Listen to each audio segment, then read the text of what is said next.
Kamesh sir నేను నల్గొండలో కలిసి పనిచేయటం జరిగింది. సార్ సీనియర్ ఏఈగా ఉండే 95లో నేను జూనియర్ ఏఈగా ఉంటేనే మునగాల ఏఈగా పనిచేస్తున్నప్పటి నుంచి పరిచయం. తర్వాత ప్రొటెక్షన్లో సార్ పనిచేసేటప్పుడు నేను మళ్ళీ నల్గొండ ఏడీ కమర్షియల్ అట్లా పనిచేస్తూ నల్గొండలో కలిసి ఉన్నాం. తర్వాత సార్ హైదరాబాద్ ట్రాన్స్ఫర్ అయినరు. హైదరాబాద్ వచ్చిన తర్వాత డిఈ అయ్యేంత వరకు సార్ ఒక బుక్ రాసిండు. డిఈ అయిన తర్వాత బుక్ రాయటం అంటే సబ్స్టేషన్ లాగ్ బుక్ 1 year కు సరిపోయేది. ఎల్లో కలర్ బుక్ అనేది మనం దాన్ని ఎల్లో కలర్ అట్టా ఉండేది. ఆ బుక్ డిజైన్ చేసిండు సార్ అప్పుడు సాయి ప్రసాద్ సార్ సిఎండి గారు ఉన్నప్పుడు. అంటే ఇంతకుముందు ఎన్నో ఇన్నోవేషన్ చెప్పినారు.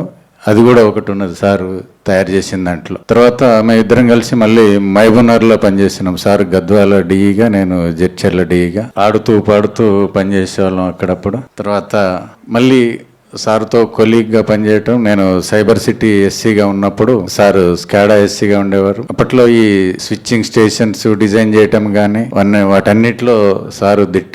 రాయదుర్గం 400 kV సబ్ స్టేషన్ వచ్చిన తర్వాత 33 kV స్విచ్చింగ్ స్టేషన్స్ లైన్ చేయటం వాటికి కూడా కమిటీ వేసినప్పుడు సార్ ఆధ్వర్యంలో పనిచేసి ఇప్పుడున్న కొత్తగా వచ్చిన స్విచ్చింగ్ స్టేషన్స్ ఫైనాన్షియల్ డిస్ట్రిక్ట్ కానీ మరి నాలెడ్జ్ సిటీలో కానీ సారు రూపకల్పన. అలాగే సార్ దగ్గర మళ్ళీ నేను అప్సిగూడ ఎస్సీగా ఉంటున్న సమయంలో కొద్ది కాలం సిఈ మ్యూచువల్గా సార్ పనిచేస్తున్నప్పుడు సార్ కంట్రోల్లో పనిచేయటం జరిగింది. సిఈ గారు ఇంతకుముందు మనలు చెప్పినప్పుడు నిత్య విద్యార్థి అలాగే నిత్య మాస్టర్. ఎప్పుడు స్కూల్లో టీచర్ చెప్పినట్టు బొమ్మలు గీసి అన్నీ ఎక్స్ప్లెయిన్ చేస్తుంటాడు. సారు ఎన్నో ఇన్నోవేషన్స్ తోటి ఎన్నో ఎక్స్ప్లెయిన్ చేస్తుంటాడు. చాలా కూలంకషంగా ప్రతి సబ్జెక్ట్ను చర్చించి అర్థమైన దాకా చెప్తాడు. ఎవరన్నా కానివ్వండి, అది ఎంతసేపు అన్నా కానివ్వండి, టైం తీసుకుంటాడు. కానీ ఎదుటి వాళ్ళకి అర్థమైందా లేదా మళ్ళీ ఏమంటాం అని అంటాడు మధ్యలో.